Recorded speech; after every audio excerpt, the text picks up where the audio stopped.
ఉన్నారు బీజేపీ అధికార ప్రతినిధి తులా ఆంజనేయులు గారు. నమస్తే అండి తులా ఆంజనేయులు గారు. నమస్తే మేడం. మరి మీరు రైతు గోస బీజేపీ భరోసా అంటూ రైతుల దగ్గరికి వెళ్తున్నారు, ప్రజల్లోకి వెళ్తున్నారు. కానీ కాకపోతే కేంద్ర ప్రభుత్వం 9 రకాల పంటలకు గిట్టుబాటు ధర కల్పిస్తామని చెప్పింది, కానీ అది మోసం చేసింది బీజేపీ. ఇక్కడ మాత్రం ఇప్పుడు రైతు గోస బీజేపీ భరోసా అంటూ ముందుకెళ్తోంది అని బీఆర్ఎస్ నాయకులు మిమ్మల్ని కామెంట్ చేస్తున్నారండి. మేడం, ముందుగా అర్చన గారు మీకు, అదేవిధంగా ప్యానల్లో నాతో పాటు ఉన్నటువంటి పెద్దలకు, అదేవిధంగా హెచ్ఎంటీ చూస్తున్నటువంటి ప్రేక్షకులందరికీ కూడా ఉదయపూర్వక నమస్కారం. ఇవాళ తెలంగాణ రాష్ట్రంలో రైతుల యొక్క పరిస్థితి ఎట్లుందంటే పెనం మీదకి వెళ్ళిపోయి పొయ్యిలబడ్డ చెందంగా తయారైంది. ఇవాళ 2 రాష్ట్ర ప్రభుత్వాలు, ఈ గతంలో ఉన్నటువంటి ప్రభుత్వం కావచ్చు, ఇప్పుడు ఉన్నటువంటి ప్రభుత్వం కావచ్చు, రైతులను అరిగోస పెట్టుకొని ఇవాళ ఎవరి మీద ఒకరి మీద ఇవాళ కేంద్ర ప్రభుత్వం మీద పతనం చేయాలి. అప్పుడున్నటువంటి అప్పుడు పిసిసి ప్రెసిడెంట్ ఉన్నటువంటి ముఖ్యమంత్రి రేవంత్ రెడ్డి గారు ఏమన్నారంటే, ఇలా కేంద్రం పైసలు ఇస్తే నువ్వు వడ్లు కొంటావు, ఆ వడ్లు కూడా కొనసాధన అయితే లేదా అని చెప్పేసి అప్పుడు ఉన్నటువంటి పిసిసి ప్రెసిడెంట్ ఉన్నటువంటి ఇప్పుడు ముఖ్యమంత్రి ఉన్నటువంటి రేవంత్ రెడ్డి గారు. ఇప్పుడేమో ఈ ప్రతిపక్షంలోకి వచ్చినటువంటి బీఆర్ఎస్ పార్టీ ఈ రాష్ట్ర ప్రభుత్వం కొనడంలో వైఫల్యమైందని చెప్పేసి వీళ్ళు అంటే కేవలం రైతులను మధ్యలో విపరీతమైనటువంటి బాధకు గోసకు ఇవాళ ఏ పరిస్థితి వస్తుంది. ఇవాళ రైతులకు కనీస మెరుగైనటువంటి సౌకర్యాలు కల్పించడంలో, ఈ రైతులకు వరి కోసిన తర్వాత లేకపోతే వరి మక్కనో జొన్ననో ఈ కోసిన తర్వాత ఏ విధమైనటువంటి కార్యాచరణ చేపట్టాలన్నటువంటి కనీస అవగాహన లేకుండా ఈ రాష్ట్ర ప్రభుత్వము కనీసం సమన్వయ సమావేశాలను ముందు ఏర్పాటు చేసుకొని లేకపోవడమే దీనికి వైఫల్యం. సరే, ఒక కేంద్రం అయింది, 2 కళ్ళాల కాడ అయింది, 3 కళ్ళాల కాడ అయింది అని అంటే ఏమో అనుకోవచ్చు. తెలంగాణ రాష్ట్రంలో ఉన్నటువంటి 8514 కళ్ళాల కాడ సేమ్ ఇదే పరిస్థితి. ఒకడ గొర్రె సంచులు ఉండవు, ఒకడ తబ్లం ఉండదు, ఒకడ లారీలు ఉండవు, ఒకడ టాల్పిన్ కవర్లు ఉండవు. రైతులకు ఆ వడ్లను ఏదో షిఫ్ట్ చేయడానికి అమాలీలు ఉండదు. అంటే ప్రతి చోట ఈ 8514 కేంద్రాలలో ప్రతి చోట ఒక విధమైనటువంటి సమస్యను రైతులు ఎదుర్కొంటా ఉన్నారు. అది లారీలలో లోడ్ అయిన తర్వాత కూడా ఆ లోడ్ అయినటువంటి లారీలో ఉన్నటువంటి వడ్లను ఎక్కడికి షిఫ్ట్ చేయాలనేటువంటి ప్రతిపాదన కూడా ఇప్పటి వరకు ఈ రాష్ట్ర ప్రభుత్వం దగ్గర కరెక్ట్ ప్రతిపాదన లేదు. ఎందుకనంటే ఈ వడ్లను ఏదైతే లారీలు ఉన్నాయో, లారీలు ఇవాళ చాలా మంది నేను మొన్న కొండగట్టు నుంచి వెళ్ళి నేను మంచిగా వస్తున్నట్టు మార్గ మధ్యలో చాలా లారీలు ఆగున్నాయి.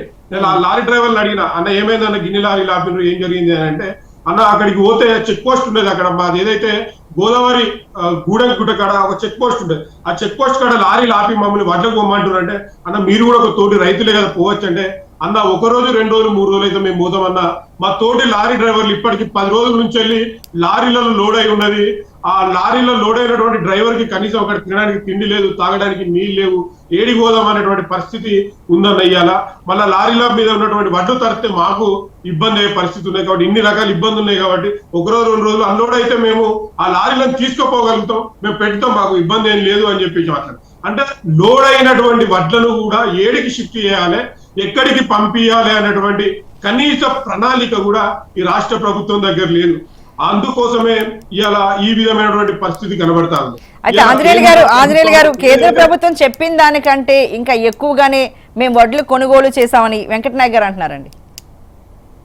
అయితే ఏదైతే వెంకటనాయక్ గారు చెప్తా ఉన్నారో, ఇలా రాష్ట్ర ప్రభుత్వాన్ని కేంద్ర ప్రభుత్వము క్లుప్తంగా ముందే అడిగిందండి.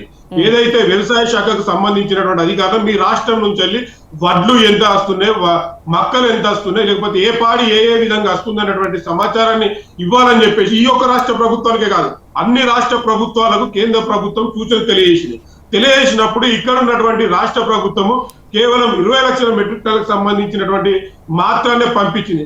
తర్వాత మళ్ళీ మాకు ఎక్కువ వస్తుంది అన్నప్పుడు కేంద్ర ప్రభుత్వం ఎలాంటి నియమ నిబంధనలు పెట్టకుండా, ఎలాంటి కండిషన్లు పెట్టకుండా మీ దగ్గర నుంచి ఎంత పాడి వస్తే అంత పాడిని మేము కొనడానికి సిద్ధంగా ఉన్నాం అని చెప్పేసి కేంద్ర ప్రభుత్వం క్లుప్తంగా తెలియజేసిన తర్వాత అప్పుడు వీళ్ళలో సమన్వయం జరిగి అప్పుడు వీళ్ళ జ్ఞానోదయం అయ్యి అప్పుడు మేము కొంటామని చెప్పేసి ముందుకు వచ్చింది.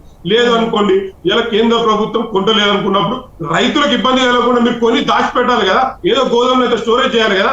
మీరు ఇలా పండించినటువంటి వడ్లను ఎక్కడ స్టోరేజ్ చేయడానికి కూడా మీకు గోదాములు లేనటువంటి పరిస్థితి, ఇలా రైతులను గోస పెట్టుకుంటున్నటువంటి పరిస్థితి. కాబట్టి మేము ప్రజల్లోకి రైతు గోస బీజేపీ భరోసా అని చెప్పేసి మా రామచంద్రరావు గారి అధ్యక్ష నేతృత్వంలో ఇలా ప్రతి రైతు దగ్గర అడుగుతా ఉన్నాం.